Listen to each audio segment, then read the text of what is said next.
এই নেতা সে কথা বলেছে, আমি দেখেছি সে গলার মধ্যে মোবাইল ঝুলিয়ে আগ্রাসনের বিরুদ্ধে কথা বলেছে, স্বাধীনতার সপক্ষে কথা বলেছে।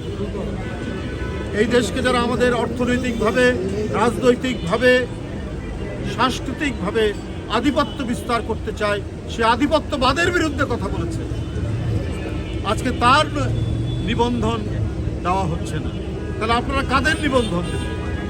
আমি জানি না, কাউকে আমি ছোট করতে চাই না, কিন্তু তার যে চিন্তা এবং রাজনৈতিক তার যে সংগ্রাম এবং কর্মসূচি, সেই অনুযায়ী সে যে রাজনৈতিক দল গঠন করেছে, সেই রাজনৈতিক দলের নিবন্ধন অবশ্যই সেই প্রাপ্য।